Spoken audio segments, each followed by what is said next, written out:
जय हिंद प्यारे बच्चों। मैं अंकुश तोमर आपका आपके अपने परिवार आपके अपने YouTube चैनल उदय डिफेंस एकेडमी में स्वागत करता हूं। कैसे आप लोग सभी, जल्दी से कमेंट करके बता दीजिए कैसे आप लोग सभी। ये आपकी जीएस की क्लास होगी। जैसा कि मैंने प्रॉमिस किया था, सैटरडे संडे आपका फ्री नहीं रहेगा, एक्स्ट्रा मिलेगा। मैथ्स की क्लास ना होकर आपको कुछ ना कुछ एक्स्ट्रा मिलेगा। तो आप लोगों के लिए सैटरडे की क्लास में आपने पढ़े थे संविधान, भारतीय संविधान से रिलेटेड संविधान के भाग 22 आपको मैंने करा दिए थे।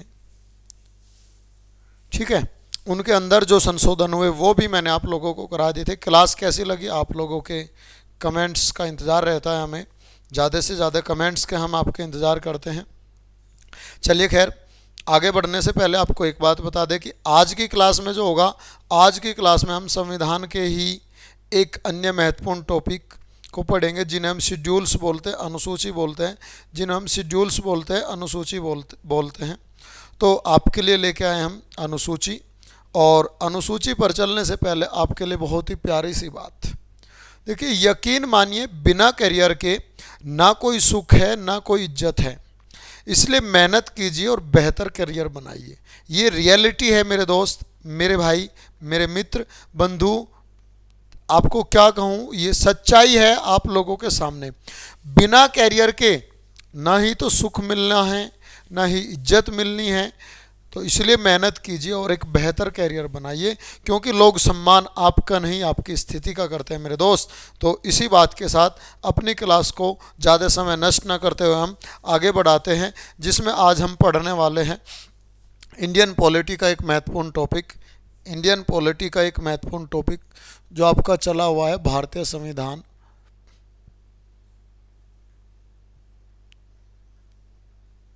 एक मिनट। भारतीय संविधान, भारतीय संविधान का एक बहुत ही महत्वपूर्ण टॉपिक है। और वो क्या है, भारतीय संविधान का एक बहुत ही महत्वपूर्ण टॉपिक है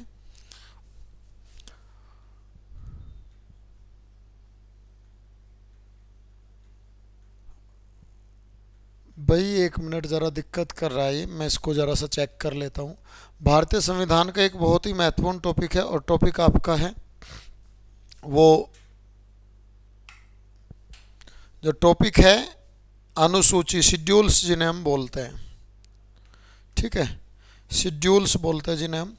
तो भारतीय संविधान का आज आप टॉपिक जो पढ़ने वाले हैं वो क्या है, शेड्यूल्स है, भारतीय संविधान। और भारतीय संविधान में आज का आपका टॉपिक होगा अनुसूची। आज का आपका टॉपिक होगा अनुसूची, जिनको हम क्या बोलते हैं, शेड्यूल्स बोलते हैं। शेड्यूल्स, ठीक है, ये शेड्यूल्स। ठीक है बच्चे, कल मैंने आपको बताया था कि शेड्यूल्स कितने होते हैं। कल मैंने आप लोगों को ये भी बताया था शेड्यूल्स कितने होते हैं। कल आपको ये भी बताया था। तो शेड्यूल्स होते हैं, पहले कितनी थी अनुसूची, पहले अनुसूची 8 थी, लेकिन अब कितनी हो गई है, अब कितनी हो गई है, 12। अगर क्वेश्चन आता है संविधान में कि अनुसूची कितनी है, अगर क्वेश्चन आता है आपका कि अनुसूची कितनी है, तो आपका जवाब क्या होगा, अनुसूची है आपके संविधान में कितनी, 12। अगर हाल फिलहाल में आपका क्वेश्चन आता है अनुसूची कितनी है, तो आपका जवाब होगा 12। अगर कहता है संविधान लिखने के समय अनुसूची कितनी थी, संविधान लिखने के समय अनुसूची कितनी थी, तो आपका जवाब होगा 8। ठीक है बात, सभी आप इस बात से सहमत हैं, यहाँ तक कोई दिक्कत नहीं है। तो यहाँ तक कोई दिक्कत नहीं है तो अपनी बात को आगे लेके चलेंगे और हम पढ़ेंगे सारी अनुसूचियों को। और अनुसूची के बारे में एक खास बात मैंने आपको कल बताई थी, ये क्या होता है, अनुच्छेदों का, आर्टिकल्स का डिस्क्रिप्शन है, अनुच्छेदों का विस्तारित रूप है, अनुच्छेदों का विस्तारित रूप है। कल भी बताया था मैंने, आज फिर रिपीट कर रहा हूँ। जो कुछ अनुच्छेद आर्टिकल्स में लिखे बिना रह गया वो कहाँ पे लिखा गया, वो लिखा गया शेड्यूल्स में। तो सबसे पहले हम 12वीं अनुसूची, सॉरी 12 की 12 अनुसूची पढ़ते हैं, आगे चलेंगे तब। तो पहली अनुसूची, हेडिंग डाल लीजिए सभी बच्चे, हेडिंग डाल लीजिए पहली अनुसूची। जिन भी प्यारे मेरे प्यारे बच्चों को ये आता है, बहुत ही बढ़िया बात है, वो अपना रिवीजन कर ले, और जिनको नहीं आता वो अपना हेडिंग डाल के नोट कर ले। पहली अनुसूची, फर्स्ट शेड्यूल बोलते हैं हम इसे। क्या बोलते हैं बच्चे? फर्स्ट शेड्यूल, पहली अनुसूची। पहली अनुसूची जो संबंधित है राज्य और संघ शासित राज्य और संघ शासित, केंद्र शासित भी बोलते हैं हम इन्हें, राज्य और संघ शासित प्रदेशों से संबंधित है पहली अनुसूची। ठीक है बच्चे, राज्य और संघ शासित प्रदेश, राज्य और संघ शासित प्रदेश आते हैं आपकी पहली अनुसूची में। डन है, कोई बड़ा इश्यू नहीं है। बात करते हैं सेकंड, दूसरी अनुसूची। बेटा दूसरी अनुसूची में कोई भी दिक्कत होगी कमेंट करके ज़रूर बताइएगा क्लास पे, किसी भी चीज़ में। सेकंड शेड्यूल में क्या आता है? सेकंड शेड्यूल में आता है आपके वेतन, भत्ते और पेंशन। वेतन, भत्ते और पेंशन, वेतन, भत्ते और pension. Salary allowance and pension, salary allowance and pension, वेतन, भत्ते और पेंशन सेकंड शेड्यूल में ये मिलते हैं। अब हम बात करें कि मिलती किस किस को, अगर हम बात करेंगे कि सेकंड शेड्यूल में मिलती किस किस को है, किस किस का डिस्क्रिप्शन सेकंड शेड्यूल में मिलता है, जिस जिसको क्या मिलनी है, सैलरी अलाउंस एंड पेंशन मिलती है। तो सबसे पहली बात यहाँ आती है राष्ट्रपति, राष्ट्रपति और राज्यों के राज्यपाल, राष्ट्रपति और राज्यों के राज्यपाल, राज्यों के राज्यपाल। तो सेकंड शेड्यूल के अकॉर्डिंग, दूसरी अनुसूची के अकॉर्डिंग किस किस के वेतन, भत्ते और अलाउंस का जिक्र किया गया है? यहाँ पे राष्ट्रपति, राज्यों के राज्यपाल का जिक्र किया गया है। अच्छा, दूसरी बात, लोकसभा और राज्यसभा, लोकसभा और राज्यसभा, लोकसभा और राज्यसभा, सॉरी विधानसभा करो से, लोकसभा और विधानसभा, लोकसभा और विधानसभा के अध्यक्ष और उपाध्यक्ष, अध्यक्ष और उपाध्यक्ष को यहाँ से मिलती है इसके अकॉर्डिंग। इसके बाद आप नोट करेंगे राज्यसभा और विधान परिषद, राज्यसभा और विधान परिषद, राज्यसभा और विधान परिषद के सभापति और उपसभापति, सभापति और उपसभापति।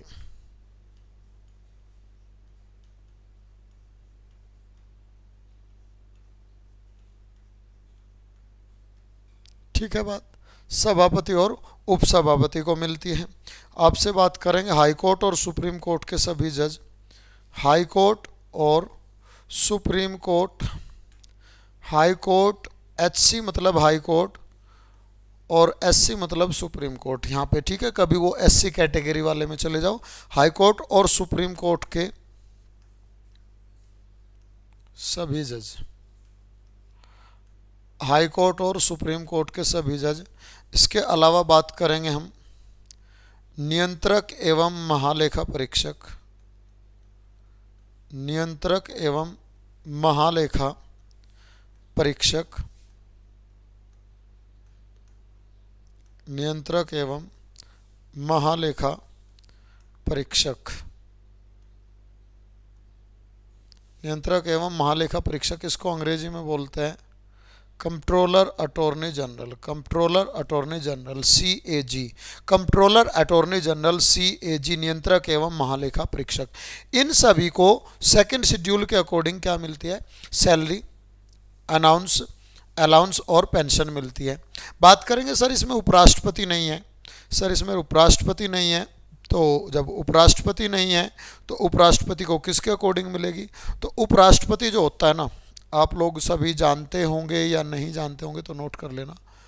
उपराष्ट्रपति जो होता है राज्यसभा का पदेन सभापति होता है। पदेन, पदेन मतलब फिक्स है।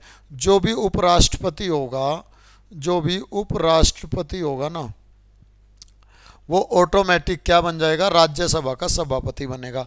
वो ऑटोमेटिक क्या बन जाएगा, राज्यसभा का सभापति बनेगा। और उसको जो सैलरी, अलाउंस और पेंशन मिलेगी किसके रूप में मिलेगी, राज्यसभा के सभापति के रूप में मिलेगी। और राष्ट्रपति, उपराष्ट्रपति क्या होता है, उपराष्ट्रपति जो होता है, उपराष्ट्रपति राज्यसभा का पदेन सभापति, पदेन का मतलब जिसके लिए वो पद फिक्स है। जो भी उपराष्ट्रपति बनेगा, जो भी उपराष्ट्रपति बनेगा वो ऑटोमेटिक राज्यसभा का क्या बनेगा, सभापति बनेगा। ठीक है बात। चलो अगली स्लाइड पे चलते हैं। स्लाइड नेक्स्ट आ गई आपकी, जिसमें हम बात करेंगे थर्ड शेड्यूल की, तीसरी अनुसूची। थर्ड शेड्यूल, तीसरी अनुसूची भाई बहुत इंपॉर्टेंट है, यहां से क्वेश्चन बनता है एग्जाम में।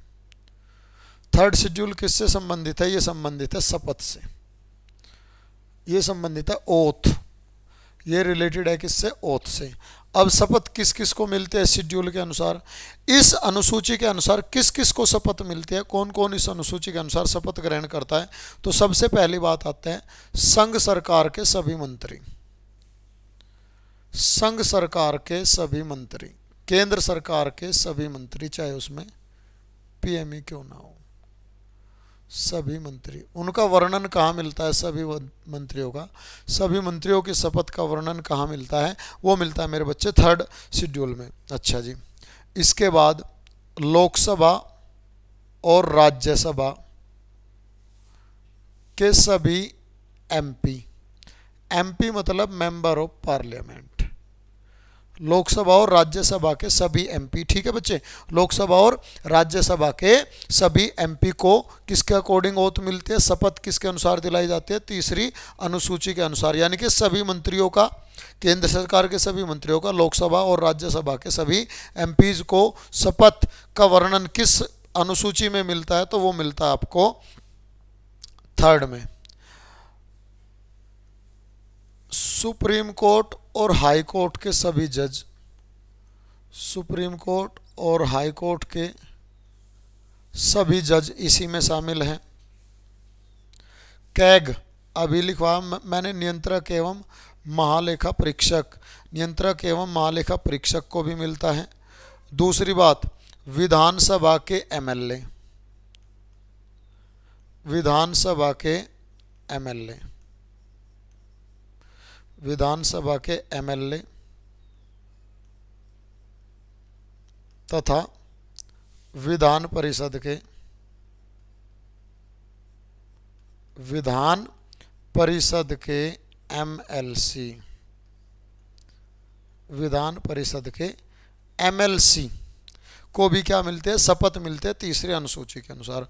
अब आपके लिए ये कुछ 2 पॉइंट या 3 पॉइंट ऐसे आ गए, क्या क्या, जैसे कि एमपी, एमपी की फुल फॉर्म आपको पता होना चाहिए, ये होता है मेंबर ऑफ पार्लियामेंट, ये होता है मेंबर ऑफ पार्लियामेंट। कैसे बनते हैं ये मेंबर ऑफ पार्लियामेंट, लोकसभा के चुनाव में जो प्रधानमंत्री के चुनाव होते हैं उससे बनते हैं। ठीक है बात। अच्छा, एमएलए, एमएलए क्या होता है, एमएलए होता है member of legislative, member of legislative assembly, member of legislative assembly. Legislative assembly को इंग्लिश में, सॉरी हिंदी में क्या बोलते हैं, विधानसभा, विधानसभा के सदस्य, legislative assembly, member of legislative assembly. ठीक है बात। ऐसे ही विधान परिषद को लेजिस्लेटिव काउंसिल बोलते हैं, तो इसको बोलेंगे हम मेंबर ऑफ, इसको बोलेंगे member of legislative council, member of legislative council, Vidhan Parishad के सदस्य member of legislative council MLC होते हैं, ये एमएलए होते हैं। ठीक है बच्चे, ये हो गया। अब बात आती है तो सर राष्ट्रपति, उपराष्ट्रपति और राज्यपाल को शपथ किसके अनुसार मिलती है। अगर क्वेश्चन ये आ जाए, राष्ट्रपति की शपथ, राज्यपाल की शपथ और उपराष्ट्रपति की शपथ का वर्णन कहाँ मिलता है, आप लोगों ने पढ़ लिया कि शपथ का वर्णन तो थर्ड शेड्यूल में मिलता है, लेकिन उनका वर्णन यहाँ नहीं है, ये थर्ड शेड्यूल में नहीं आते। कौन कौन थर्ड शेड्यूल में नहीं आता, नोट कर लो। जो थर्ड शेड्यूल से बाहर है। जो तीसरी अनुसूची से क्या है मेरे बच्चों, बाहर है। तीसरी अनुसूची से बाहर है राष्ट्रपति, तीसरी अनुसूची से बाहर है राष्ट्रपति प्रेसिडेंट, तीसरी अनुसूची से बाहर है उपराष्ट्रपति, तीसरी अनुसूची से बाहर है उपराष्ट्रपति। और मेरे बच्चों तीसरी अनुसूची से बाहर है राज्यों के राज्यपाल। जब तीसरी अनुसूची से बाहर है तो सर फिर इनको शपथ कैसे मिलेगी, इनकी शपथ का वर्णन कहाँ पे है?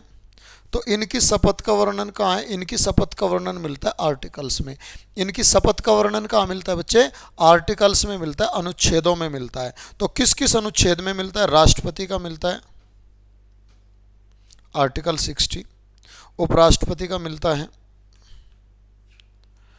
राष्ट्रपति का मिलता है आर्टिकल 60, उपराष्ट्रपति का मिलता है आर्टिकल 59, उपराष्ट्रपति का मिलता है आर्टिकल 69 सॉरी आर्टिकल 69, और राज्यपाल का मिलता है आर्टिकल 159 में, राज्यपाल का मिलता है आर्टिकल 159 में। ठीक है बात। तो ये तीनों जो है ना तीसरी अनुसूची के दायरे में नहीं आते, थर्ड शेड्यूल के अकॉर्डिंग इनको नहीं दिलाई जाती। इनको कहाँ मिलता है? इनको मिलता है अनुच्छेदों के अनुसार। आर्टिकल 60 के अनुसार मिलते हैं किसको? राष्ट्रपति को। आर्टिकल 69 के अनुसार किसे मिलते हैं? उपराष्ट्रपति को। और आर्टिकल 159 के अनुसार किसे मिलते हैं? राज्यपाल को शपथ मिलती है। फटाफट से कमेंट करके बता दो कि क्लास में जो अब तक हुआ है उसमें कोई डाउट है क्या? उसके बाद में फोर्थ शेड्यूल पे चलूँगा। सभी बच्चे अपने कमेंट्स को मेंशन करते रहना, क्योंकि अगली जो रिकॉर्डेड क्लास होगी उसमें मैं आपके कमेंट्स को मेंशन करूंगा। जो डाउट होगा वो मैं आपको बताता चलूँगा। ठीक है, यहाँ तक कोई भी डाउट होगा, क्योंकि मैं आप लोगों के कमेंट्स लेता रहूँगा यहाँ पे। ठीक है बात। ये मत सोचना कि रिकॉर्डेड क्लास है आपके सारे कमेंट्स को मेंशन करता रहूँगा मैं, आपके सारे कमेंट्स को मेंशन करता रहूँगा। तो सैटरडे में जो भी क्लास आएगी, सैटरडे और संडे, तो उस सैटरडे संडे की नेक्स्ट क्लास में आपके कमेंट्स को मेंशन करूँगा मैं, जो भी आपके डाउट्स होंगे। ठीक है बात। अब इसके बाद हम चलेंगे फोर्थ शेड्यूल पर, अगर यहाँ तक क्लियर है। चलिए नेक्स्ट चलते हैं। फोर्थ शेड्यूल, चौथी अनुसूची। लो भाई, फोर्थ शेड्यूल, चौथी अनुसूची। फोर्थ शेड्यूल, चौथी अनुसूची। मेरे भाई फोर्थ शेड्यूल जो है राज्यसभा में सीटों के आवंटन से संबंधित है। राज्यसभा में सीटों के आवंटन से, आवंटन मतलब बंटवारा, राज्यसभा में सीटों के आवंटन से संबंधित।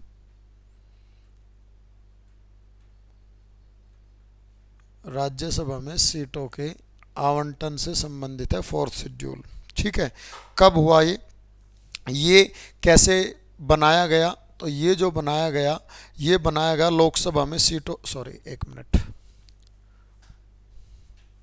राज्यसभा में सीटों का जो आवंटन है वो कहाँ मिलता है? फोर्थ। राज्यसभा में सीटों का आवंटन कहाँ मिलता है आपको? ये मिलता है फोर्थ शेड्यूल में, चौथी अनुसूची में। अगर कोई आपसे पूछे कि लोकसभा में, अगर कोई आपसे पूछे कि लोकसभा में सीटों का आवंटन कैसे है, लोकसभा में सीटों का बंटवारा कैसे है, किसके तहत है? लोकसभा में सीटों का आवंटन कहाँ से मिलता है? तो लोकसभा में अगर हम सीटों के आवंटन की बात करें तो जन प्रतिनिधित्व कानून 1951 के द्वारा। किसके द्वारा है? जन प्रतिनिधित्व कानून, जन प्रतिनिधित्व कानून 1951।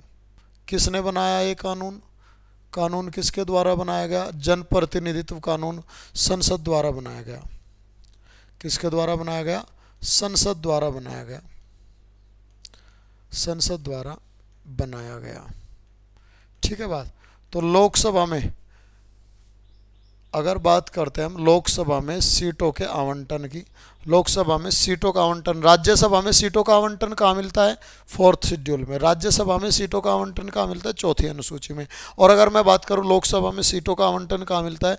लोकसभा में सीटों का आवंटन मिलता है जन प्रतिनिधित्व कानून 1951 के द्वारा। किसने बनाया कानून? संसद द्वारा बनाया गया। किसके द्वारा बनाया गया ये कानून? संसद द्वारा बनाया गया। ठीक है बात, यहाँ तक कोई दिक्कत नहीं है। अगर यहाँ तक कोई दिक्कत नहीं है तो मैं चलूँगा फिर फिफ्थ शेड्यूल पे। अगर यहाँ तक कोई दिक्कत नहीं है तो मैं चलता हूँ फिफ्थ शेड्यूल, 5वीं अनुसूची। लो भाई, 5वीं अनुसूची।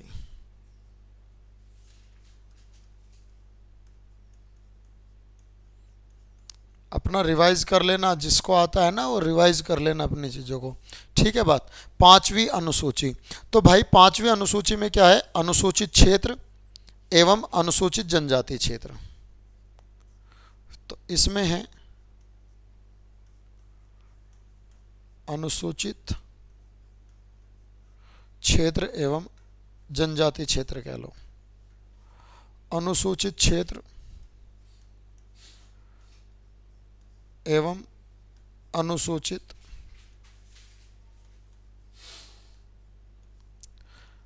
जनजाति क्षेत्र। आर्टिकल 244 के फर्स्ट में भी इनका वर्णन है। आर्टिकल 244 के फर्स्ट में भी इनका वर्णन मिलता है। ये जो आप यहाँ देख रहे हैं इसका वर्णन कहाँ मिलता है? आर्टिकल्स में भी मिलता है, अनुच्छेदों में भी मिलता है। अनुच्छेद में कहाँ मिलता है? 244 के ए में। अनुच्छेद में कहाँ मिलता है? 244 के फर्स्ट में, सॉरी, आर्टिकल 244 के क्लोज फर्स्ट में मिलता है आपका अनुसूचित क्षेत्र एवं जनजाति क्षेत्र। बात करते हैं कि भाई क्षेत्रों की घोषणा कौन करता है? इन क्षेत्रों की घोषणा जो है, इन क्षेत्रों की घोषणा करता है कौन?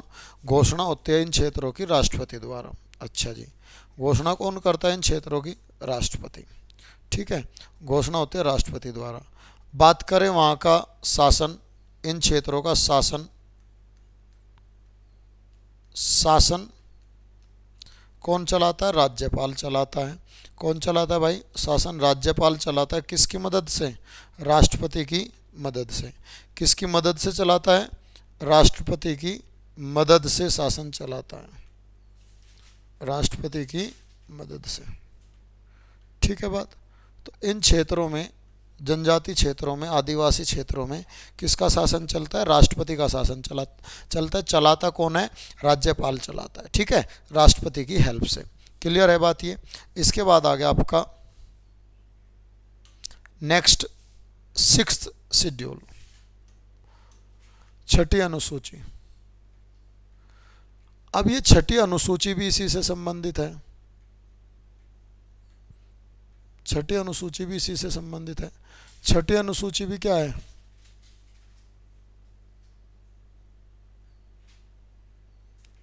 अनुसूचित क्षेत्र कौन से? चलो इसे दूसरी तरह से लिखेंगे, इसे दूसरी तरह से लिखेंगे। असम, मिजोरम, असम, ये 4 राज्य है जिनके अनुसूचित क्षेत्रों का, जनजाति क्षेत्रों का वर्णन मिलता है। किसमें? 6ठी अनुसूची में। 4 राज्य कौन से? AMTM के नाम से इन्हें हम जानते हैं। असम, मेघालय, असम, मेघालय, त्रिपुरा, मिजोरम। याद रखने का तरीका है AMTM, त्रिपुरा, मिजोरम। इन 4 राज्यों के, त्रिपुरा, मिजोरम, असम, मेघालय, त्रिपुरा, मिजोरम, राज्यों के, असम, मेघालय, त्रिपुरा, मिजोरम राज्यों के अनुसूचित क्षेत्र एवं जनजाति क्षेत्र।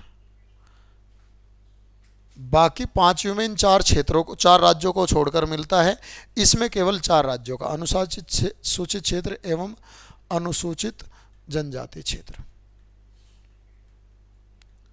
अनुसूचित जनजाति क्षेत्र। No problem. 4 राज्य AMTM, असम, मेघालय, त्रिपुरा, मिजोरम। असम, मेघालय, त्रिपुरा और मिजोरम, इन 4 राज्यों का जो जनजाति क्षेत्र है और अनुसूचित क्षेत्र है उनका वर्णन मिलता है। ये 4 राज्य हैं। अब इन 4 राज्यों में शरणार्थी भी आए हुए हैं, शरणार्थी भी आए हुए, इसलिए इन चारों का क्या रखा है? अलग से रखा है। ठीक है बात।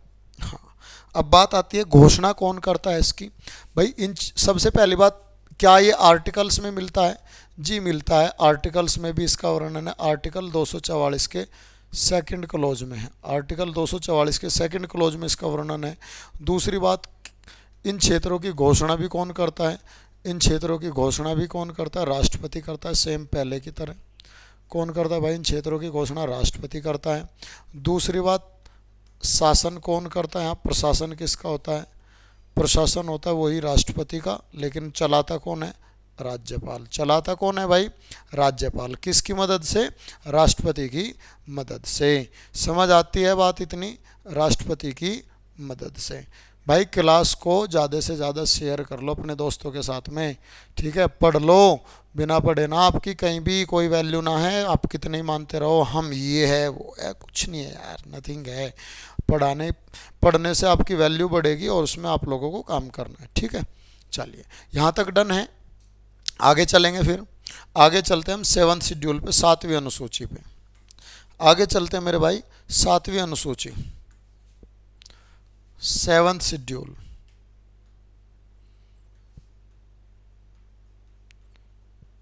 सातवीं अनुसूची,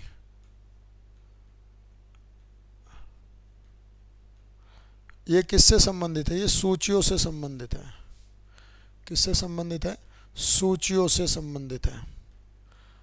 अब ये सूचियों से संबंधित है तो सूची क्या है? ये सूचियों से संबंधित है। सूची जो है ना आपकी 3 हिस्सों में बटेगी, 3 हिस्सों में बटेगी। एक संघ सूची,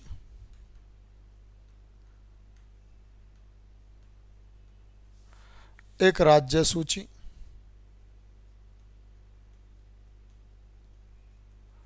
और एक समवर्ती सूची। समवर्ती सूची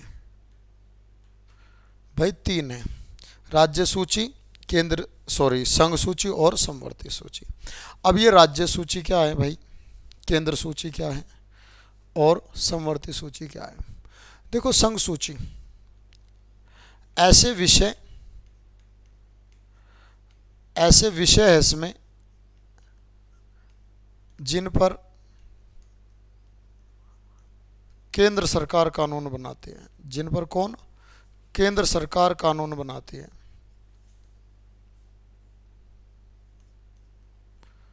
जिन पर केंद्र सरकार क्या करती है? कानून बनाती है।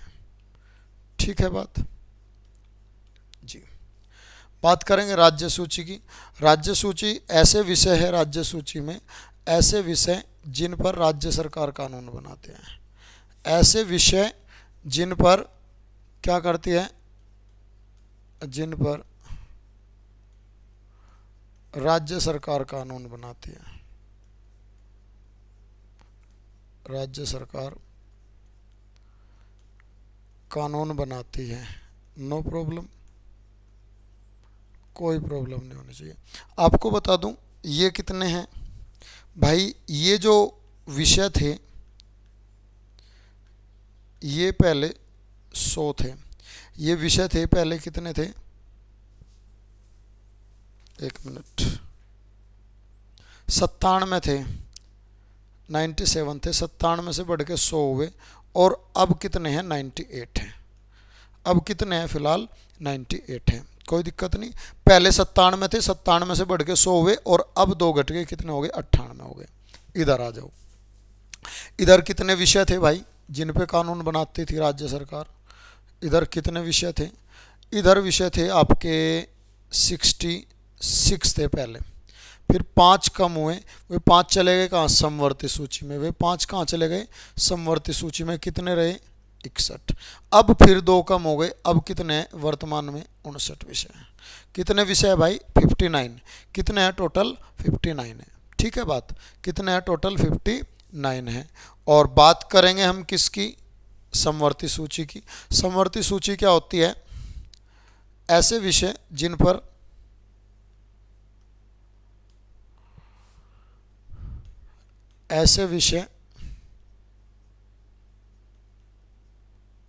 पर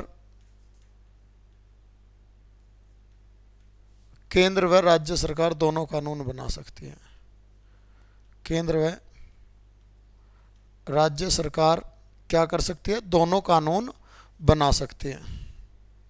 केंद्र व राज्य सरकार दोनों कानून बना सकती है। दूसरी बात, बहुत बढ़िया बात क्या है? वो बढ़िया बात ये है कि अगर कोई विवाद की स्थिति होती है तो सारी ताकत किसके हाथ में होती है? अगर विवाद की स्थिति होती है तो सारी ताकत किसके हाथ में होती है बच्चे? विवाद की स्थिति में सारी ताकत केंद्र सरकार के हाथ में होती है। तो केंद्र सरकार के हाथ में होती है तो विवाद की स्थिति में किसको प्राथमिकता रहेगी? विवाद की स्थिति में केंद्र सरकार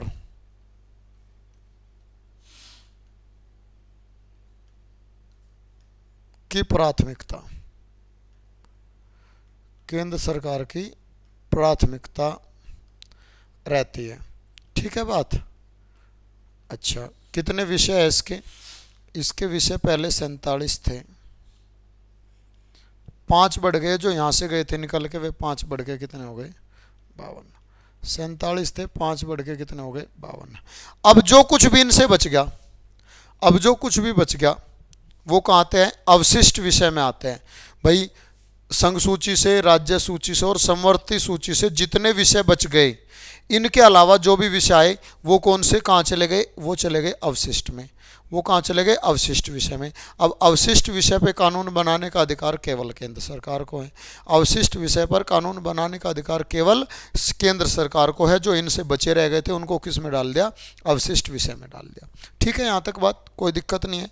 अगर आपसे मैं बात करूं इम्पोर्टेंट्स की कुछ, कि भाई संघ सूची में कौन कौन से विषय आते हैं, कुछ इम्पोर्टेंट की बात करूंगा, ज़्यादा नहीं कराऊंगा, तीनों की कर लेते हैं थोड़े थोड़े से।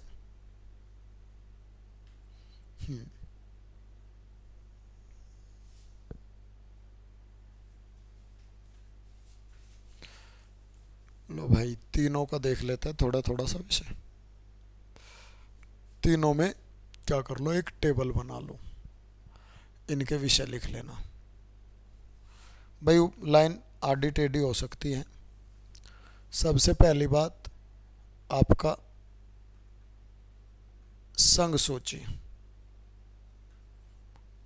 दूसरी बात इधर आ गया आपका राज्य सूची, और तीसरी बात आपका आ गया समवर्ती सूची। कुछ इंपॉर्टेंट ही लिखाऊंगा, है तो बहुत विषय, इतने लिखा के तो टाइम नहीं चलेगा। नहीं, हम जो इंपॉर्टेंट हो जो एग्जाम में पूछे जा चुके हैं उन्हीं की बात करेंगे हम। तो सबसे पहली बात करते हैं हम किसकी? संघ की। संघ में रक्षा, डिफेंस, नागरिकता, सिटीजनशिप। संघ में रक्षा, नागरिकता और आपका रेलवे, आपका RBI reserve bank of India, banking,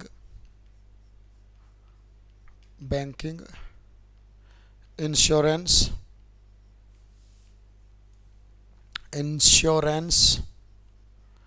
और इंश्योरेंस के अलावा आपका आ गया मुद्रा। इंश्योरेंस के अलावा आपका आ गया मुद्रा। मुद्रा के अलावा टेलीकॉम, संचार क्षेत्र। टेलीकॉम के अलावा फॉरेन पॉलिसी, जिसे हम बोलते हैं विदेश नीति। टेलीकॉम को क्या बोलते हैं? संचार बोलते हैं, फॉरेन पॉलिसी विदेश नीति। ठीक है बात, विदेश नीति होगी। विदेश नीति के बाद आपका न्यूक्लियर एनर्जी, परमाणु ऊर्जा। न्यूक्लियर एनर्जी, परमाणु ऊर्जा हो गई। और मेरे भाई परमाणु ऊर्जा के बाद आपका आ जाता है, चलो इधर देख लेते हैं, ये परमाणु ऊर्जा के बाद आपका आ जाता है जनगणना। भाई सेंसस, जनगणना, ये भी किसका काम है? संघ सरकार का, केंद्र सरकार का। जनगणना के बाद आपका युद्ध एवं नीति। भाई युद्ध एवं नीति ये भी संघ सरकार का है। युद्ध एवं नीति के बाद इनकम टैक्स, कॉरपोरेट टैक्स अब इनकम टैक्स और कॉरपोरेट टैक्स। इनकम टैक्स क्या होता है? प्रति व्यक्ति के आय पर लगता है। कॉरपोरेट टैक्स क्या होता है? कॉरपोरेट टैक्स होता है किसी कंपनी पर, फैक्ट्री पर लगने वाला टैक्स, जिसे निगम कर बोलते हैं। इनकम टैक्स आयकर, कॉरपोरेट टैक्स निगम कर। ठीक है। पोस्ट ऑफिस सेविंग स्कीम इस तरह की आपकी आ गई, post office saving scheme, post office saving schemes, बचत के जो हैं, इस तरह के कानून क्या आते हैं? ये सारे कानून किस में आते हैं? आपके संघ सूची के अंतर्गत आते हैं। कुछ इंपॉर्टेंट ही है जो मैं आपको लिखा रहा, सारे नहीं, टोटल तो 98 हैं। कब तक लिखोगे आप उन्हें? ये समझना कि जहाँ केंद्र की प्रबलता है केंद्र बना सकता है, आपको पता होना चाहिए। ये भी किसके होंगे? संघ सरकार के होंगे, संघ सूची के विषय होंगे। ठीक है बच्चे, चलिए अब राज्य सूची पे बात करते हैं। राज्य सूची में अल्कोहल आता है, कानून व्यवस्था आती है, लोक व्यवस्था आती है। भाई राज्य की कानून व्यवस्था कौन देखेगा? राज्य सरकार देखी। कानूनी व्यवस्था, लोक व्यवस्था, लोक व्यवस्था मतलब लोगों के स्वास्थ्य का व्यवस्था करना। लोक व्यवस्था ये भी किसका काम है? राज्य सरकार का काम है। राज्य सरकार का लोक व्यवस्था कह लो, लोक स्वास्थ्य कह लो, लोगों को अच्छा शासन प्रदान करना, लोगों के स्वास्थ्य की देखभाल करना, लोक स्वास्थ्य, ये भी किस में आता है? आपका राज्य सूची का विषय है लोक स्वास्थ्य भी। और लोक स्वास्थ्य के बाद हम बात करेंगे कृषि एवं सिंचाई। कृषि एवं सिंचाई ये भी किसका है? ये भी राज्य सूची का विषय है। राज्य सूची का विषय है बाजार एवं मेले। बाजार एवं मेले इनका भी कौन भुगतेगी? ये राज्य सरकार भुगतेगी। बाजार एवं मेले, सट्टा या जुआ ये भी राज्य सरकार का है। अल्कोहल ये भी किसके अंडर में है? ये भी राज्य सरकार के अंडर में है। पशुपालन ये भी राज्य सरकार के अंडर में है। मत्स्य पालन ये भी राज्य सरकार के अंडर में है।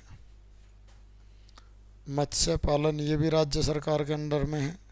ठीक है बेटा, राज्य सरकार के अंडर में आता है। इसके बाद भूमि एवं भूमि कर एक और लिख लो बस, ये भूमि एवं भूमि कर टैक्स, भूमि एवं भूमि कर ये भी किसके अंडर में है?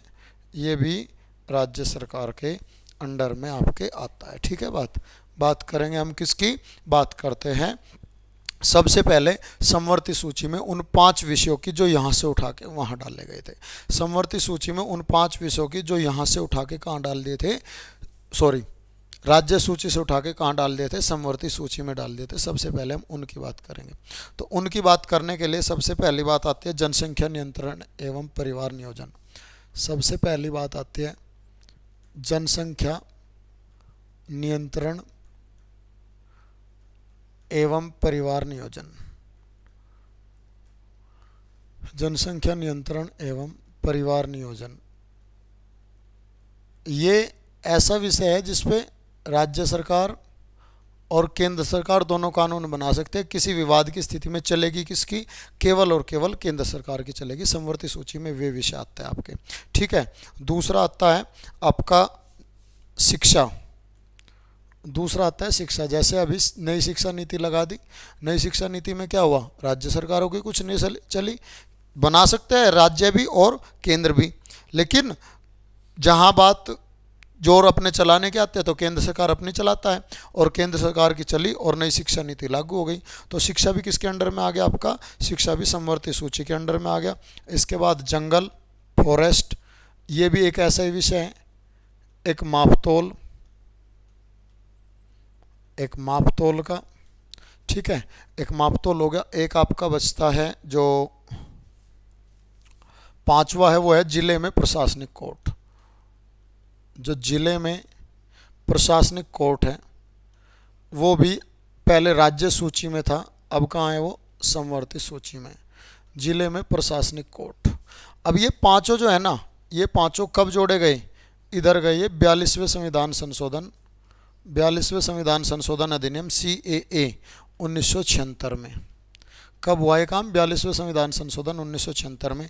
इसके अलावा इधर यहाँ आता है IPC, इंडियन पिनल कोड, भारतीय दंड संहिता। कब बना था भारतीय दंड संहिता? लॉर्ड मैकाले द्वारा 1861 में। भारतीय दंड संहिता भारतीय दंड संहिता 1861 में किसके द्वारा? लॉर्ड मैकाले द्वारा भारतीय दंड संहिता 1861 में। इसके बाद है CRPC criminal, CRPC criminal procedure code, criminal procedure code, CRPC criminal procedure code. इसको बोलते हैं आपराधिक, हिंदी में आपराधिक प्रक्रिया, आपराधिक प्रक्रिया संहिता।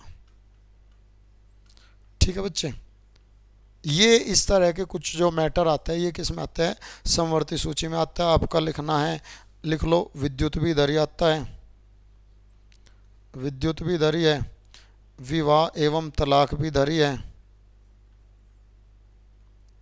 विवाह एवं तलाक भी इधर ही है।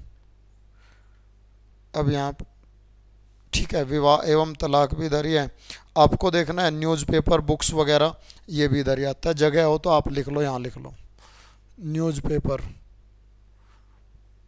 बुक्स, ये सब किसके अंदर आता है? आपके समवर्ती सूची के। ये अलग है, देखो ये 5, ये 1 2 3 4 5, ये पांचों के पांचों 42वें संविधान संशोधन 1976 में समवर्ती सूची में जोड़े गए। पांचों के पांचों 42वें संविधान संशोधन 1976 में कहाँ जोड़े गए? समवर्ती सूची में जोड़े गए। पहले कहाँ थे? पहले थे राज्य सूची के विषय। ये अब किसके है? ये समवर्ती सूची के विषय है। यहाँ तक बात डन है ना? ओके है ना सभी को? कोई बात दिक्कत तो नहीं है? तो जल्दी से कमेंट करो, जल्दी से कमेंट करो। इसके बाद 5 और रह गई, वे कराता हूँ। बहुत डिटेल में बता दी चीज़ें मैंने आप लोगों को।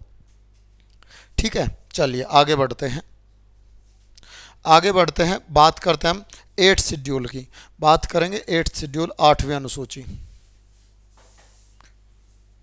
8th शेड्यूल, 8वीं अनुसूची किससे संबंधित है भाई? 8वीं अनुसूची, 8वीं अनुसूची किससे संबंधित है? 8वीं अनुसूची संबंधित है भाषा से। 8वीं अनुसूची किससे संबंधित है? भाषा से संबंधित है, लैंग्वेज से। लो भाई, भाषाएं 8वीं अनुसूची में आते हैं भाषाएं। पहले कितनी थी जब संविधान लिखा गया? पहले 14 थी, अब कितनी हो चुके हैं? 22। अब कितनी हो चुके हैं? 22। अब कितनी हो चुके हैं बच्चे? 22 हो चुके हैं। कौन सी कब जुड़ी वो जानना मैटर करता है। 21वें संविधान संशोधन 21st कॉन्स्टिट्यूशनल अमेंडमेंट एक्ट, 21वां संविधान संशोधन। 21वें संविधान संशोधन में 1967 में जुड़ी सिंधी। 1967 में कौन सी भाषा जुड़ती है बच्चे?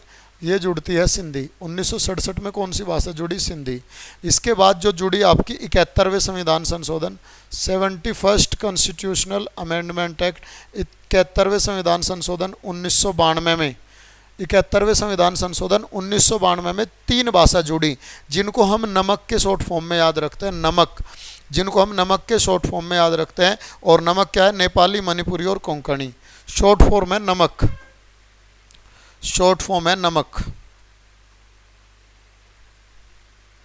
नमक। नेपाली, मणिपुरी और कोंकणी। नेपाली, मणिपुरी और कोंकणी, ये तीनों भाषा कब जुड़ी? 71वें संविधान संशोधन 1992 में जुड़ी, तीनों एक साथ। इसके बाद 4 भाषा और जुड़ी एक साथ, 4 भाषा एक साथ जुड़ी। ये कब जुड़ी? 92वें संविधान संशोधन 2003 में। 92nd कॉन्स्टिट्यूशनल अमेंडमेंट एक्ट, संविधान संशोधन अधिनियम, 92वें संविधान संशोधन 2003 में आपकी 4 भाषा जुड़ी। 4 भाषा का शॉर्ट फॉर्म है बोर्ड मास, बोर्ड मास।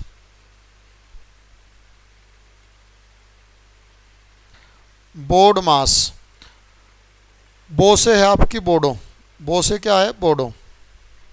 4 भाषा का शॉर्ट है बोडो।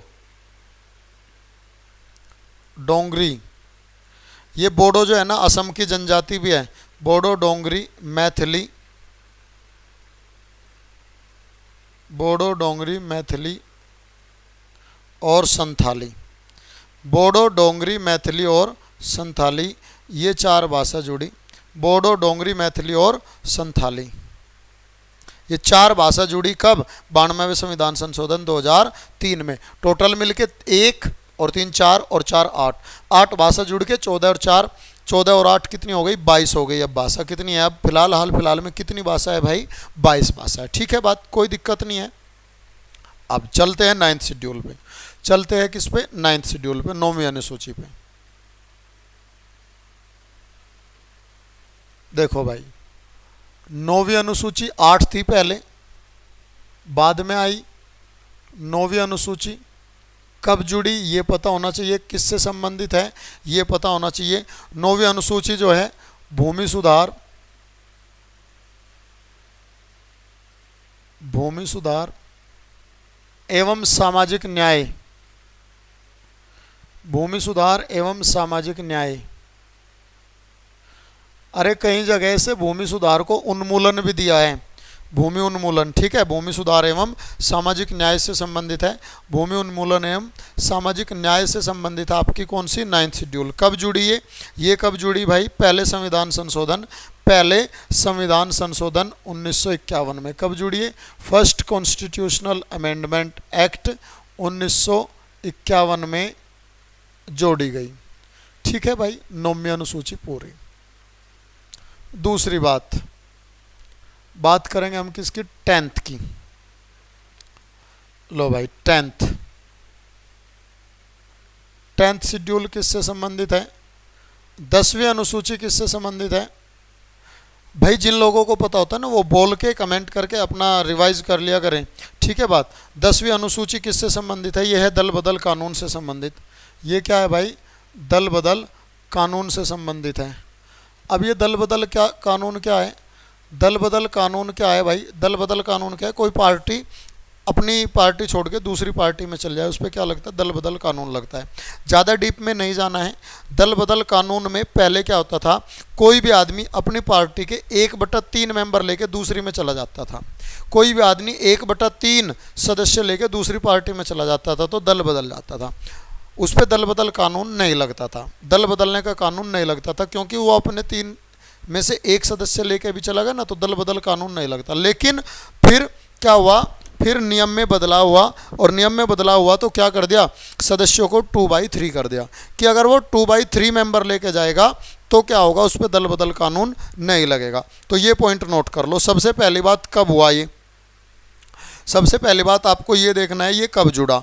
ये जुड़ा आपका 52वें संविधान संशोधन, ये जुड़ता आपका 52वें संविधान संशोधन 1985 में। दल बदल कानून 52वें संविधान संशोधन 1985 में जोड़ा गया। ठीक है बात, 10th शेड्यूल। इसके बाद इसमें एक कानून आता है, इसमें दल बदल कानून में एक काम आता है कि कोई पार्टी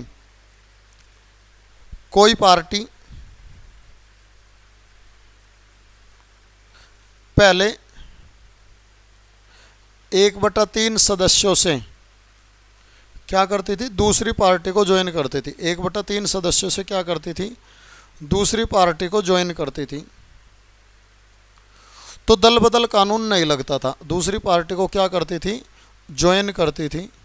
तो दल बदल कानून नहीं लगता था उस पर। लेकिन अब क्या कर दिया? अब ये बदल दिया, ये 1/3 को चेंज कर दिया किस में? 2/3 में। 1/3 को चेंज कर दिया 2/3 में। कब चेंज किया इसे कर दिया, ये कर दिया आपका 91वें संविधान संशोधन 2003 में। ये अटल बिहारी वाजपेयी के समय में, अटल बिहारी वाजपेयी प्रधानमंत्री थे, उनके समय में क्या कर दिया? इस दल बदल कानून में जो 1/3 सदस्य थे, इसको कितना कर दिया? 2/3 सदस्य कर दिया कि अगर कोई 3 में से 2 लेके ही दूसरी तरफ जाएगा तो उस पर दल बदल कानून नहीं लगेगा, अन्यथा उस पर क्या लगेगा? दल बदल कानून अप्लाई होगा। ठीक है बात। चलो अगला पॉइंट देखिए। 2 शेड्यूल रह गए आपके, 11 और 12। 2 रह गए आपके, 11 और 12। देखो भाई 11वीं अनुसूची को देखते हैं।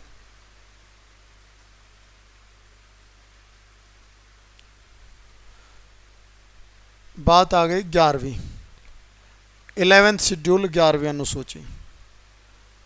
11वीं अनुसूची किससे संबंधित है? ग्राम पंचायतों की शक्तियों से। ये किसकी शक्तियों से संबंधित है? ग्राम पंचायतों की शक्तियों से संबंधित है।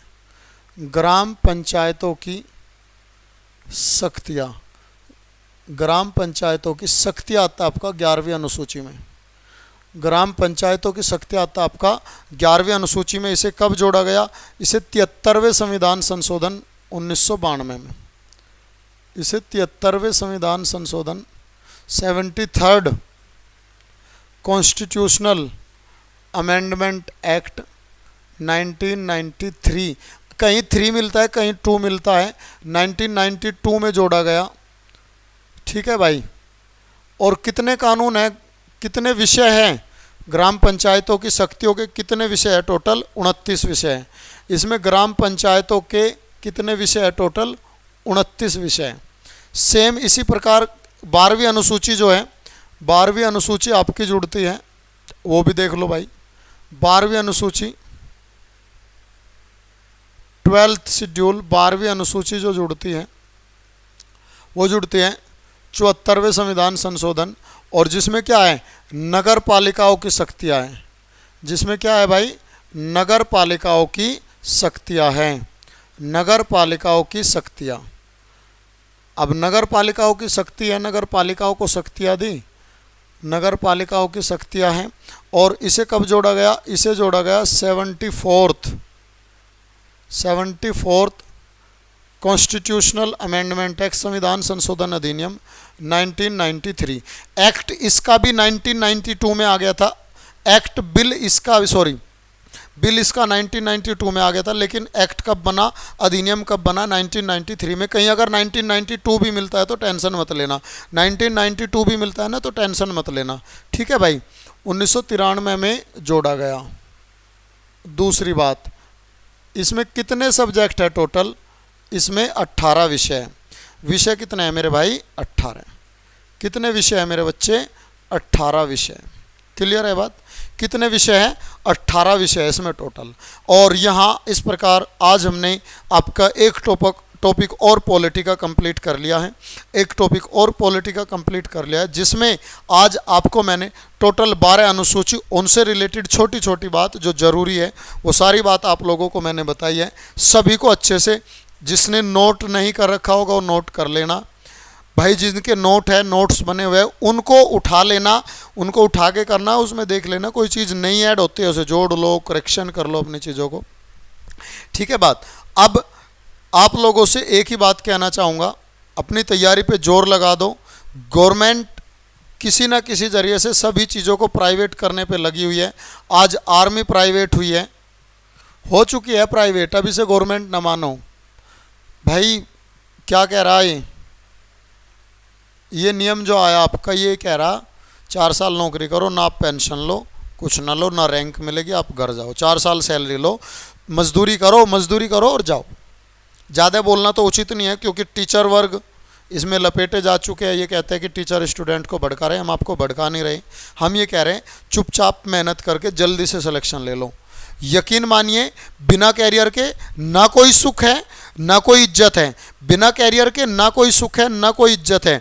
इसलिए मेहनत कीजिए और अपना बेहतर कैरियर बनाइए जल्दी से, अभी समय है। आप लोगों को इसी बात के साथ मैंने क्लास को शुरुआत की थी और इसी के साथ मैं ख़त्म करता हूँ। आज के लिए इतना ही। मंडे यानी कि कल 9:15 बजे हम मिलेंगे, किसमें? मैथ की क्लास में लाइव।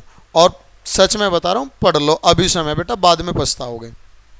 आपके लिए इतनी सी बात। Thank you very much. मिलते हैं कल मैथ्स की क्लास में live. Thank you very much. और जीएस में मिलेंगे अगले हफ्ते शनिवार और रविवार को। टेक केयर, सभी को जय हिंद।